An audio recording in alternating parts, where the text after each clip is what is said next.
Hello everyone, good morning, welcome back to a new blog. আশা করি তোমরা সবাই খুবই ভালো আছো আর তোমাদের প্রিপারেশনও ভালো চলছে। তো আজকে ঘুম থেকে উঠতে দেরি হয়ে গেছিলো আর পড়তে বসতেও দেরি হয়ে গেছিলো। তো তারপর আমি ইংরেজি ব্ল্যাক বুক বই থেকে ওয়ান ওয়ার্ডটা পড়ছিলাম, শেষের দিকে রিভিশন করার বাকি ছিল সেখান থেকেই। আর সিনোনিম অ্যান্টোনিমটা কিছুদিন বাদ রেখেছি, আর যেহেতু ওয়ান ওয়ার্ডটা রিভিশনটা কমপ্লিট করে সিনোনিম অ্যান্টোনিমটা আবার পড়বো। আর আমার কিছু মক টেস্ট আমি গুগল থেকে সার্চ করে দিয়ে নিই ওয়ান ওয়ার্ড থেকে যখন মনে হয়। তো তারপর ইংরেজিটা কমপ্লিট করে আমি এখন ম্যাথটা প্র্যাকটিস করছি। আমার একটা প্র্যাকটিস বই আছে সেটা থেকেই। তো এখন আমি করছি 4 নাম্বার প্র্যাকটিস সেট। তো শুধুমাত্র এখান থেকে আমি ম্যাথের সেকশনটাই শুধু আমি প্র্যাকটিসটা করব। আর এখানে 40টা প্র্যাকটিস সেট আছে। তো সেখান থেকে আমি রোজ এটা প্র্যাকটিস করব, তাতে ভালোভাবে প্র্যাকটিসটা থাকবে, আমি সহজে ভুলে যাব না।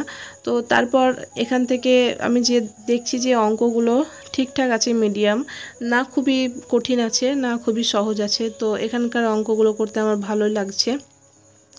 আর অঙ্কের যে ব্যাপারটা হচ্ছে, অঙ্কটা যে কোনো সাবজেক্ট পড়ি না পড়ি, অঙ্কটা রেগুলার প্র্যাকটিসে রাখতে হবে, তাহলে অঙ্কটা আমাদের আর অঙ্কের জন্য এক্সট্রা কোনো এফোর্ট দিতে হবে না বারবার, সেই জিনিসটা আমরা ভুলে যাব না, ক্লাস বারবার করতে হবে না। তো এক জায়গায় যদি আমরা নোট একটা বানিয়ে রাখি আর তারপর যদি প্র্যাকটিস করি, তো আশা করি ভালো নাম্বার আসবে। তো তারপরে আমি অঙ্কটা করার পর এখন ভূগোলটা পড়ছিলাম কার্তিকচন্দ্র মণ্ডলের বই থেকে। এই বইটাতে ভালোভাবে দেওয়া আছে, ক্র্যাক WBCS বইয়ে যেগুলো ইম্পর্টেন্ট সেগুলো দেওয়া আছে, এখানে প্রচুর ডিটেলসে আছে। তো এখানে আমার ভারতের নদ নদী থেকে পড়ছিলাম।